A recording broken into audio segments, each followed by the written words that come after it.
Hello, my name's Naranjan, the host of Master of Your Crafts podcast. Learning from leaders who are continuously inspired, passionate, and driven to align with their soul purpose, sharing their gifts to bring healing to others. The music is composed by Rebecca Everett.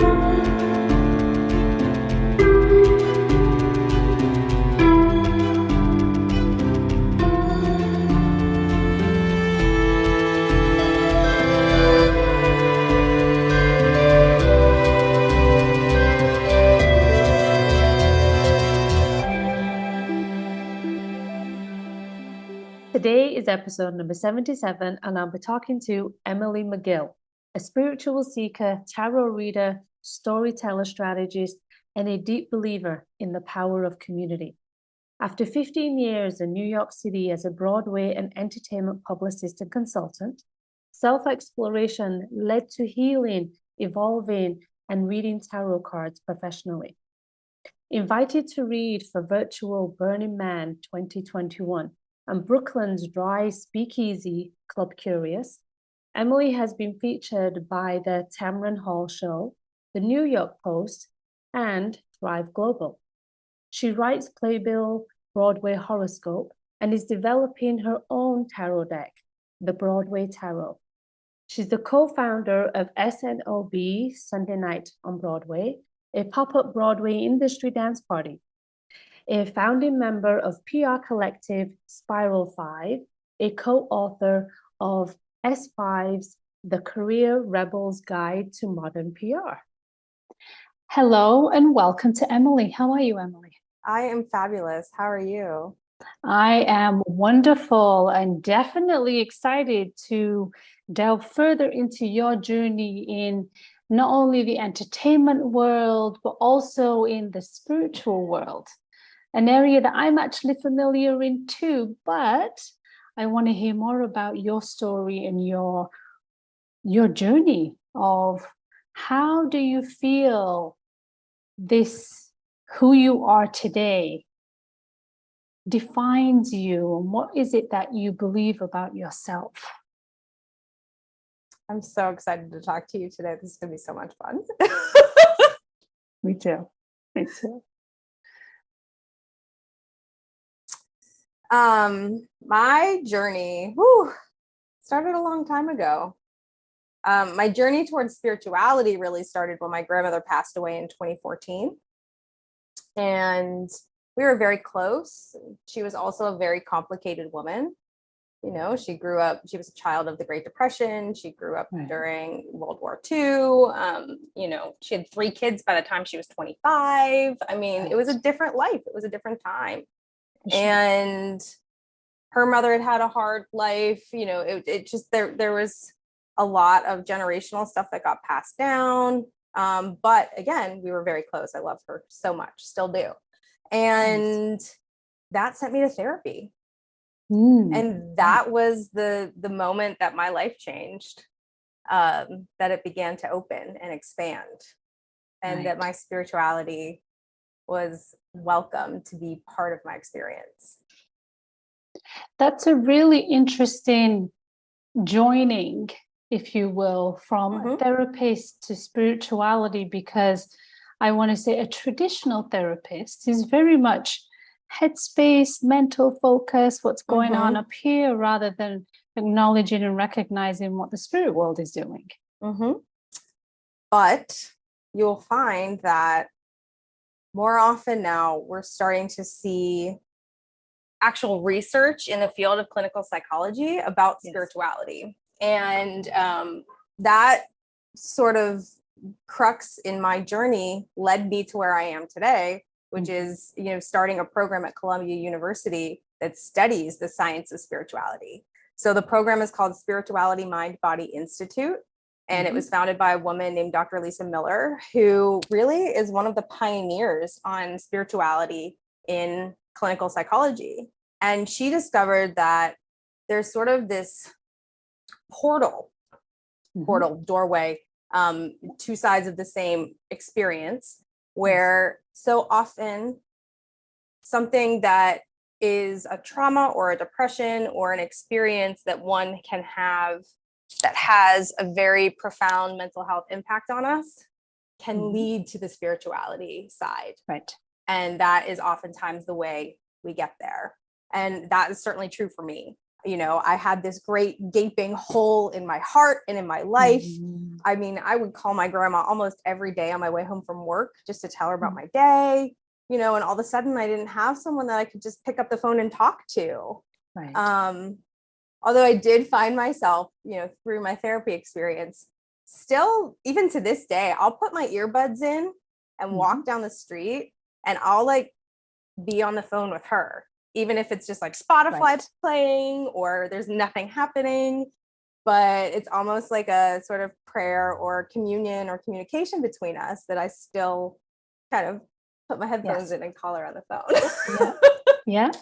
And that's beautiful because it brings you an element of comfort and no doubt a tuning in from her perspective too, of now connection with her granddaughter, Emma. Oh yeah, she shows me her presence constantly. Pennies are a way that she likes to show me she's around.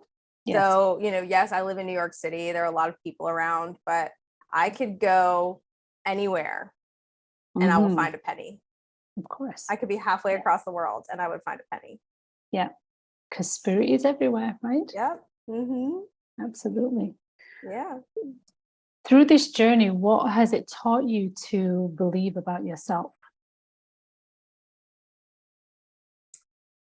I think that it has, the therapy part of it has been really vital because it has untaught me a lot of the things that I believed about myself. Right.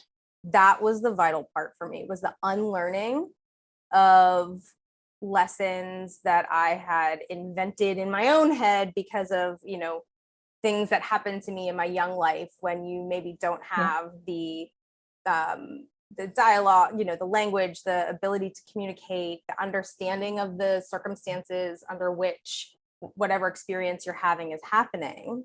Right. So often we don't realize the seeds of those experiences and how we then recreate those patterns and those experiences again and again in our own lives because of the belief systems that we created in a moment that kept us healthy and or safe, or though it was a safe feeling, right? It wasn't healthy necessarily, but it was the feeling of safety that it offered us in that moment. And then of course, as we grow and evolve, the things that once kept us safe, suddenly they become more of a restraint or something that's holding us back and not allowing us to grow into that best, most, I don't like to say best self so much as like favorite self, right? Because I mean, we're always evolving, we're always growing. You know, our best is different every day. I can give you 120% one day, and I'm going to be able to give you, you know, 4 days later, the 100% of the 20 that I've got for you. You know, like my best is going to be different every single day. Absolutely. So I like to say my favorite self, and like, what is my favorite self today? Yes, I like that. That's a different spin on it. I like that favorite self component. Yeah. So as the favorite self today, and maybe other components of what you've experienced to get you to who you are today, what do you feel were some of the attributes that connect you to this purpose of Emily Entertainment? Well, I grew up as a theater kid. You know, I was in dancing school at 3. I found theater when I was 12. And at that point, I knew I was going to work on Broadway. I was going to be in New York. I didn't know how, what, or why, but no, that's not true. I knew why. I didn't know how, what, or when, but I knew that it was something that I would be doing in my life. It became a singular ambition. It was the only thing I was setting out to do. And I did. I moved to New York after I graduated from college. And I had known before that I didn't want to be a performer, but I didn't know you had other options.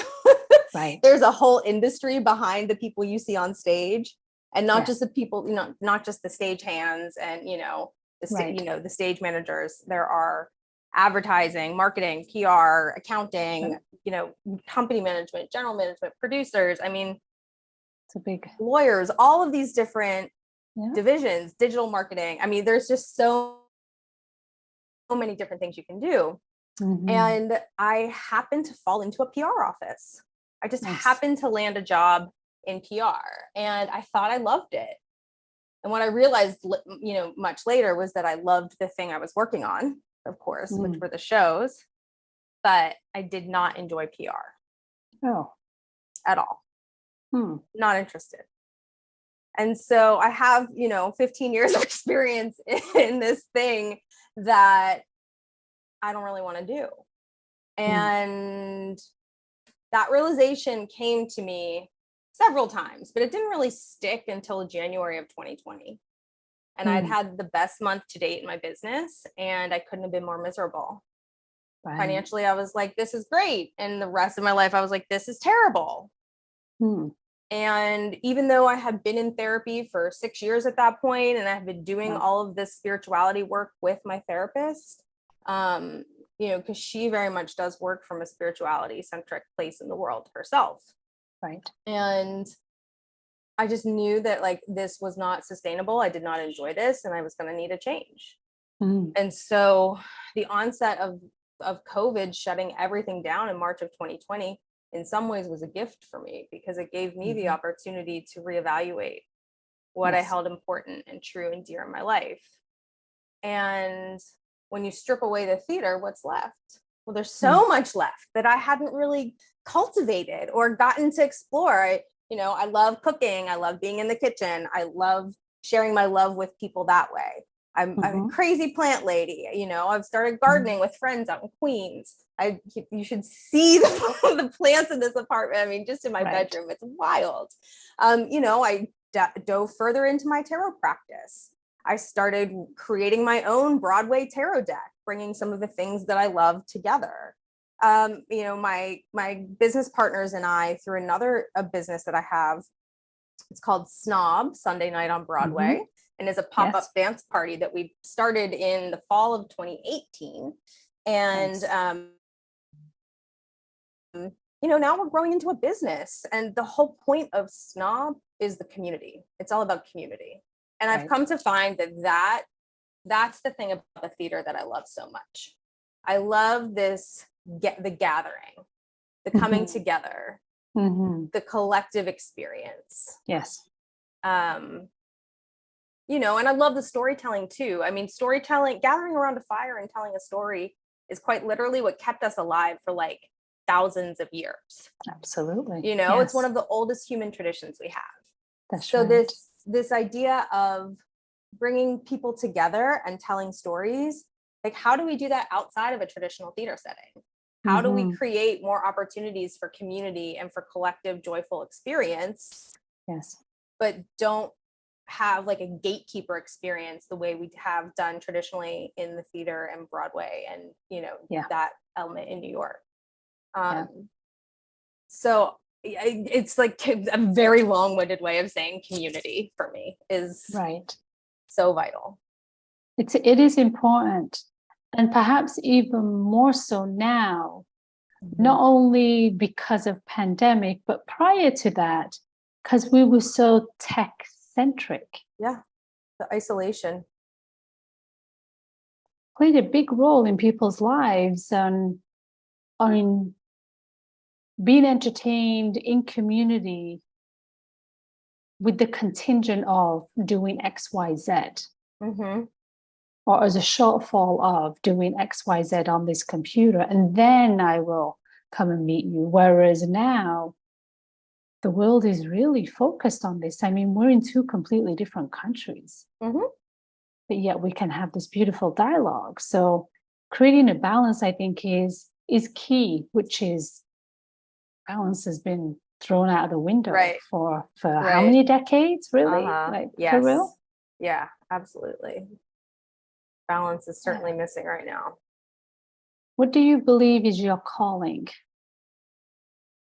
My calling is to hold space for communities. What does that look like? And to I mean, right now it looks like S.N.O.B. It looks like creating safe spaces for people to blow off some steam. You know, we started this actually like over 10 years ago, which is crazy to think about. We used to, on Saturday nights, have drinks in the dressing rooms backstage for Broadway shows. And so I was working on a show called Memphis. My brother had been in the show for about a year before I joined as the press rep doing the PR for it. So I had been around everybody. I knew everybody by the time I was working on the show also. And we would do S.N.O.B. on Saturday nights. You know, the guys' dressing room would turn into a party room, and somebody would bring, you know, it was somebody's responsibility to bring the cocktails. Somebody else would make a playlist. And if the weather was nice enough, we'd open the door out to the fire escape between the two theaters. And we would be able to have like inside, outside, and they had hammocks out there. And we would like hang out and have a great time. And it was so much fun. And my dear friend Preston and I, you know, he a lot of the cast of Memphis then went on to do the musical Motown. And my friend Preston was one of them. And he started actually DJing these parties then on Saturdays. They would do them in the green room at their theater. They would have themes. I mean, it got a little bit more intense. And he ended up going to DJ school and like learning how to DJ. So we had talked for years, how do we bring S.N.O.B. to the community? How do we take it out of the theaters and into the community? Because so often we'd end up at a bar in Midtown, you know, so near somebody's theater, we would, you know, all end up at the same bar. And so like, how do we do that, but with intention? Yes. And we talked about it for several years before our third partner, Ari Grooves, who's also a Broadway performer, and I had worked with around the same time that Preston and I met, working on Memphis. I did a musical off-Broadway called Bear with Ari.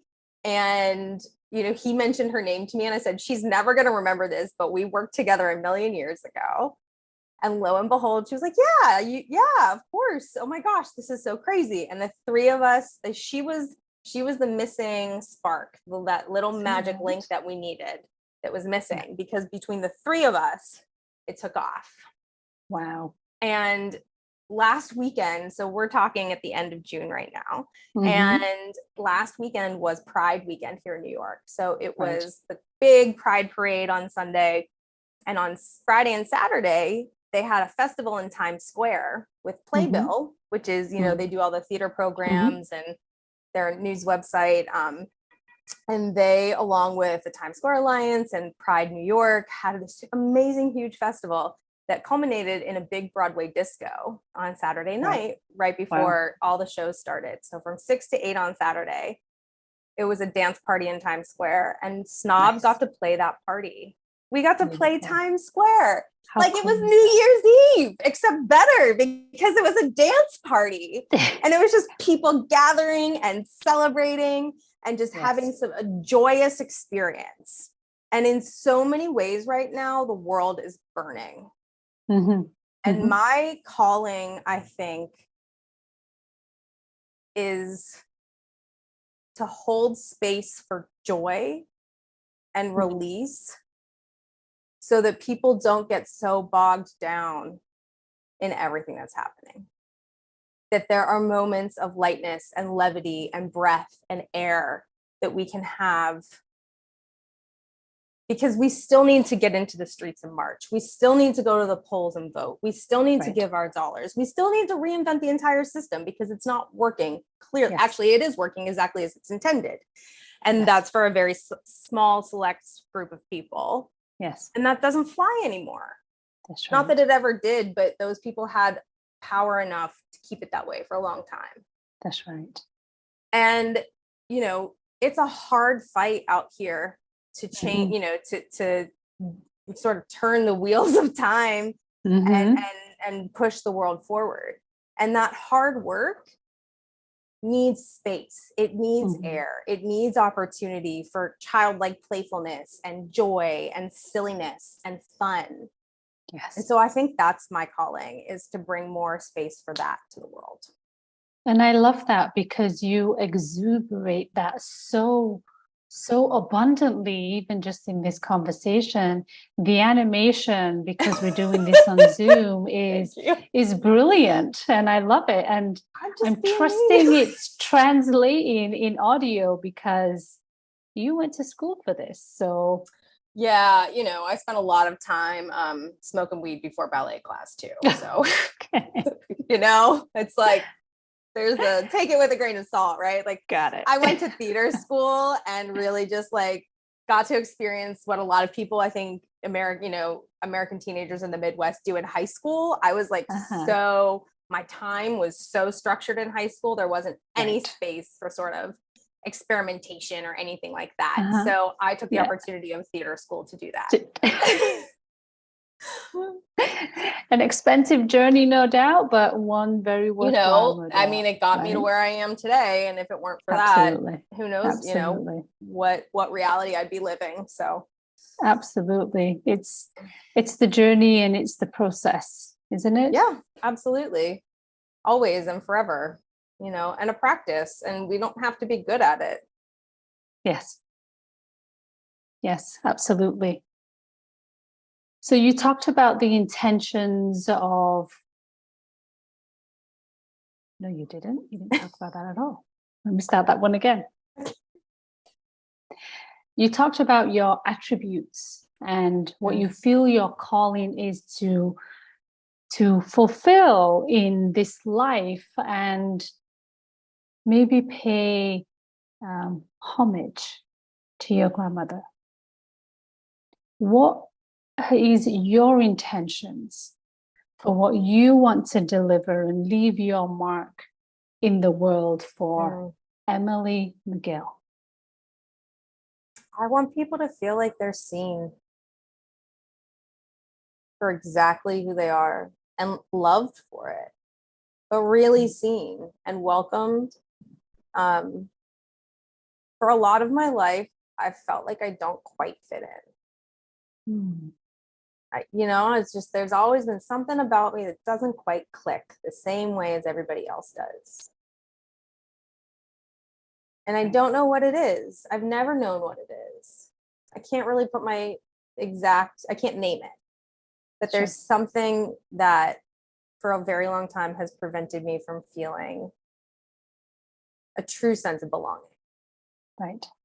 And recently in this new program that I'm headed to Columbia, we had a summer intensive where our cohort was given the opportunity to connect and meet and get to know a little bit about each other and about our professors and the program and what we're going to be in for this fall. It was an incredibly intense experience and so, so powerful.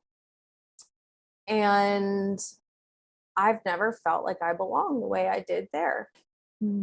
Really and truly.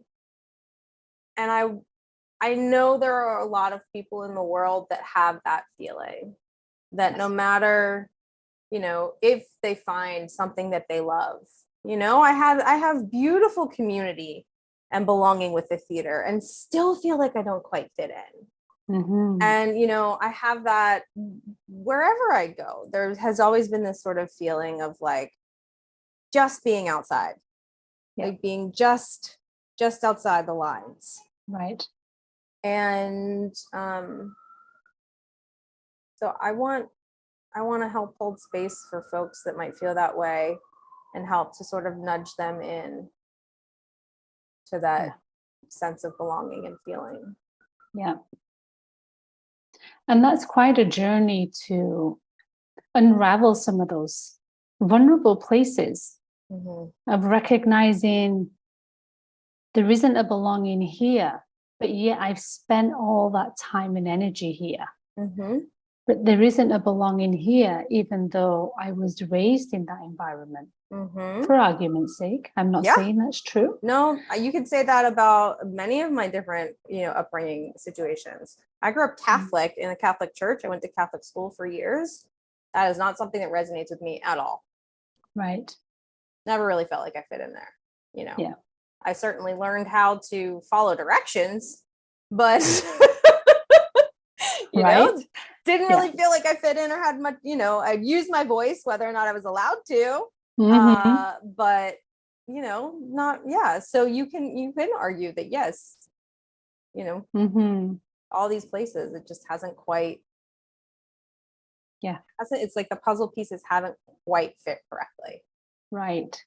Do you feel that that is just part of the process of growth as a humanness of who we are, and just our journey of getting from age 0 to one decade, second decade, third decade, whatever that looks like? Is that just part of this process, do you think? I mean, I'm sure it is, right? It's and we all show up at different levels and intervals of the entry points. Some of us might be a little further along on our greater cosmic journey of whatever enlightenments, or senses of belonging that we have. And some of us might be newer on that journey. And so it might, I think there's something to be said for having compassion and grace for everyone else, but also for ourselves, that it's, as you said, it's a journey. It's a process. It's an experience. It doesn't happen all at once. It doesn't. But that's the beautiful gift of unfolding, is being patient with it enough to say, okay, I can sit with this, even though I don't know what it's going to look like, and sit through it and allow it to go through me, I think is the gift of this human experience. Even though we know there's an element of advocacy that's needed, there's an element of compassion that's needed, but we can hold that space for ourselves, because the adage goes is we can't give to others what we don't have for ourselves, right? So true. And everything you need is already within you. You have it already. It's just a matter of choosing to access it and unlearning those stories that have told you otherwise. That's right. And being courageous enough to say, okay, I'm going to unlearn that, even though the world outside of me has drilled it in me that we need the outside world and affirmations and confirmations for your own value and worth. There's a phrase that's been coming up a lot lately that I'm kind of obsessed with, which is that is the villain era. And it's this idea that you've come to understand who you are at your core, so much so that you are unwilling to follow societal norms for people pleasing, agreeing with, like just following the status quo, that you kind of throw off those shackles of expectation and just say, I'm going to do what's best for me because this is what I need to do for me. And so it's this idea of the villain era, that it's like, no, I don't care what anyone else says or what anyone else has going on. Like, I'm going to be the center of this story right now because it's my story. That's right. So this is what I need to do to, for the next phase of my journey or the next moment or whatever that is. And I saw something the other day on Instagram that I love, which said, the part of that conversation that's missing then is then having the compassion and the grace to go and revisit the folks who maybe had already been going through their villain era. And you then felt as though you had been hurt or betrayed or, targeted, but not, but like that you had been the recipient of their villain era, and you hadn't quite understand yet where they were. And I thought that was a really, really beautiful notion as well. This idea that, like, yes, stand in your own truth and power, and also to have the grace to go to the people who you maybe didn't understand were already in that place and say, sorry and thank you. And, now I can see it.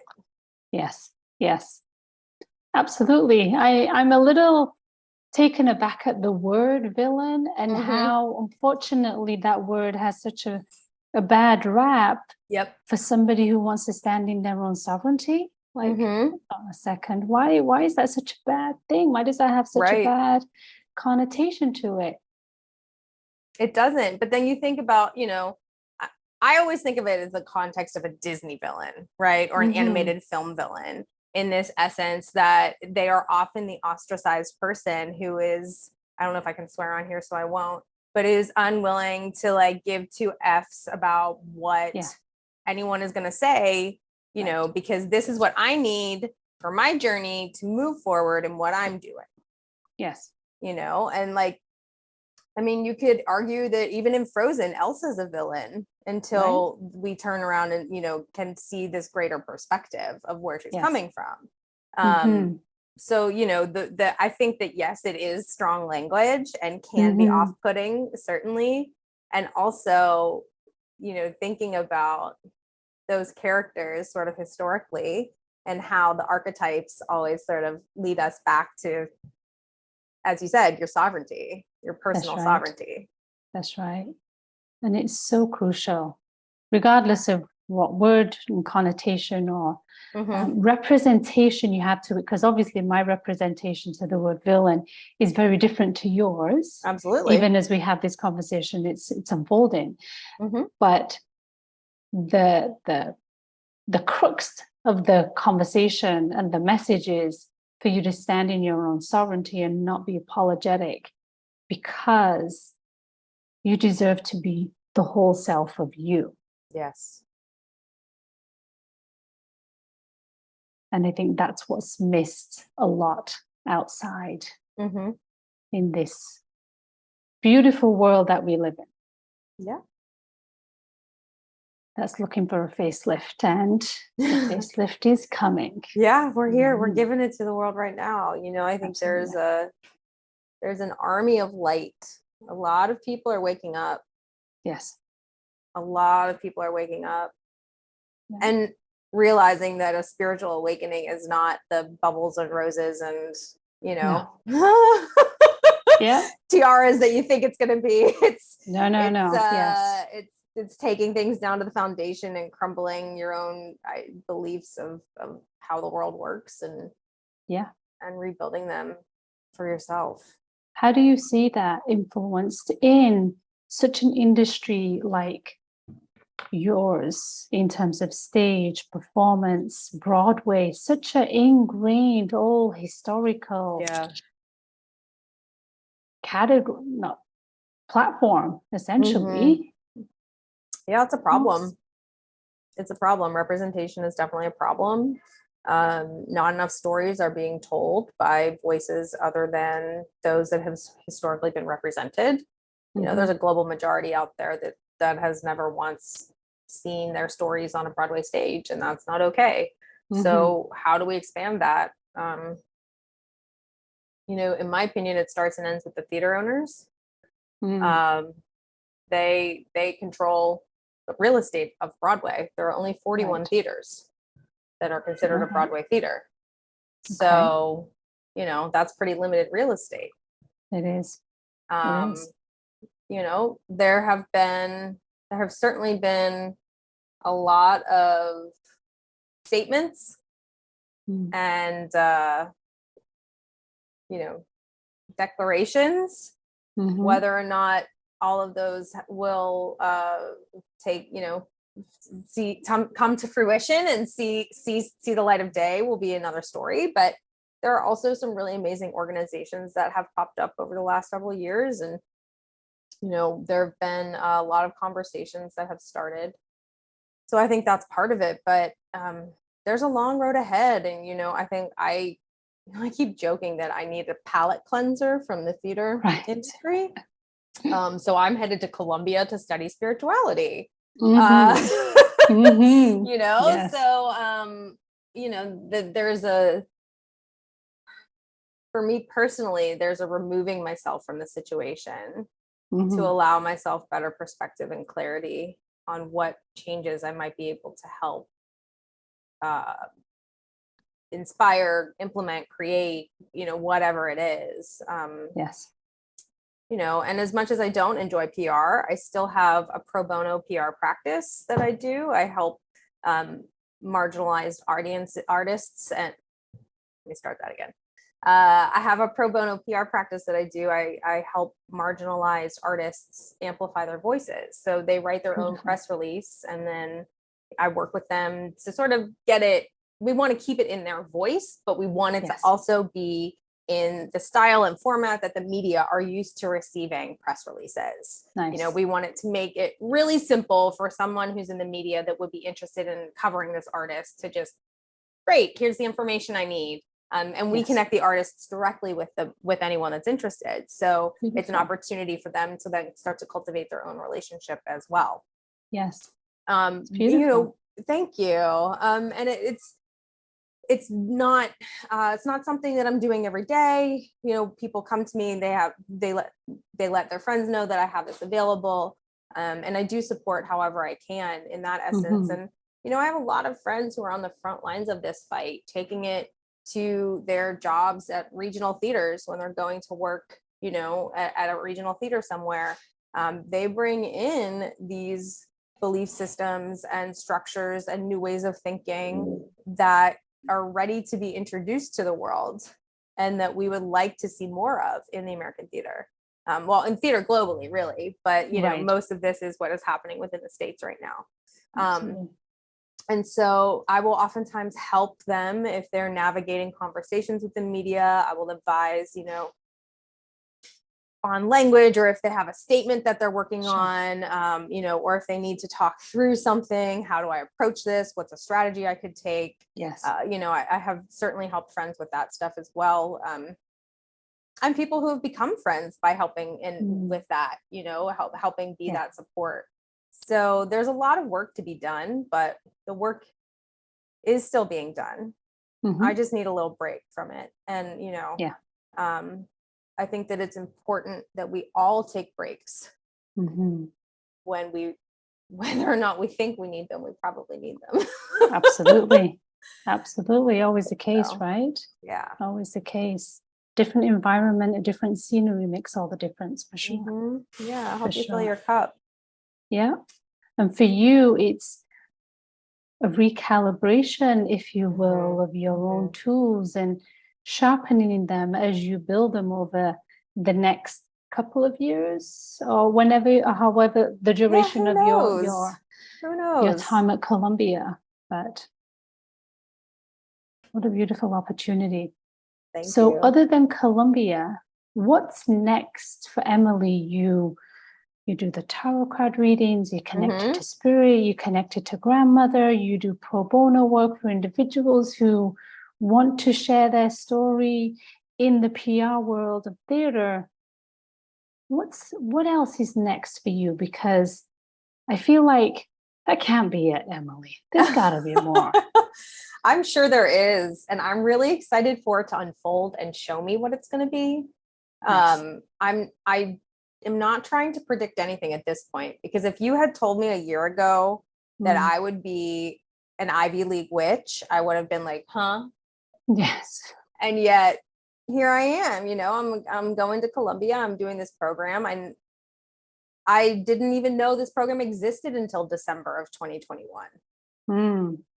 And from the new moon in Sagittarius, when my therapist told me, you know, my first therapist, who I was with for 8 years, is the one that told me about the program. And she told me about it it was a Friday morning. I was having a session with her, and it was, I don't even know the date, but I know it was the new moon in Sagittarius. And she told me about it, and I Googled it, and immediately I said, yes, this is a yes. I'm following the yeses. This is a yes. I'm going to apply. And I applied, and then they said, we'd like to interview you. And I said, great. Yes. Thank you. I'm following the yeses. And then I was granted admission, and yes, I would love to see what this program is about. So really, I'm just following the yeses at this point, and I can't wait to see where they lead me, because I can't begin to predict. The universe knows so much better than I do. And like, they're going to show me how good it can get. I have no idea. That's right. My limited human experience is going to limit what is possible. So I'm not trying to predict it. I'm just going to go with it. I love that, Emily. Following the yeses and leaning in to this greater wisdom and greater power that we all have access to, and leaning in going, okay, I know you have my back.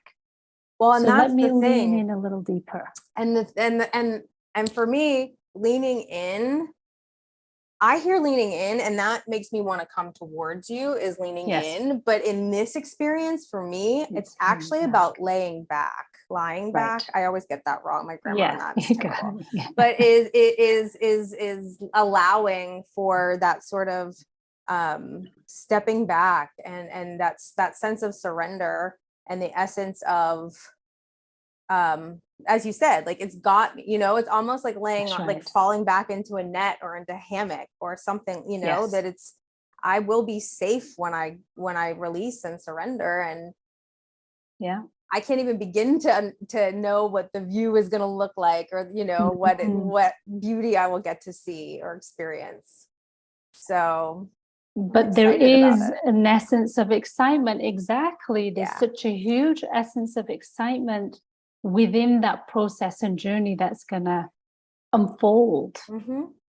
And there's a I think that it's easy for that to be scary. It's really easy for that to be a fearful experience. And for me, curiosity is sort of the other side of fear. And so if I approach it from a more curious perspective, a little more of a childlike wonder of the world. Oh, what is this? Is this good or bad? Or, is this, and are those are relative terms. So what does that mean for me today? What is this? Does it taste like something? Does it feel like something? Is it familiar? Is it new? Is it, there's so much there. And it can be terrifying to have that sort of, a sense of being sort of like unmoored or not tethered to anything, or having no sense of grounding or no sense of anything solid. But by allowing myself to do that, to see those moments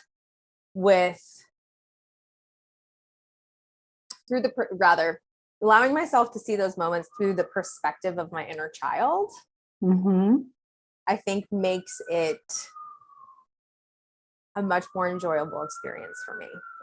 Nice. And I think ultimately that is a beautiful takeaway for everybody, for anybody and everybody, to capture and witness and experience with a childlike wonder. What a gift. Thank you. Yeah, it's I muted myself because I'm a block and a half from Times Square, so the sirens don't stop. That's okay. They just keep going. But yes, they're that, like you said, that we all have access to that part of ourselves. Absolutely. And there are so many ways to do it. Last year, my best friend and I had gotten to an event in Brooklyn. It was outside, and it was near a hotel. And we found that we could head into the hotel to use the restrooms before we left. We go in and we go down this like gorgeous rotunda stairs, and there's this huge open space. And so, like, of course, both of us having gone to, I went to theater school, she went to school for dance. I mean, I started doing like a ballet combination across this massive floor that I was like, it's just begging for me to like do something, or like a cartwheel, right?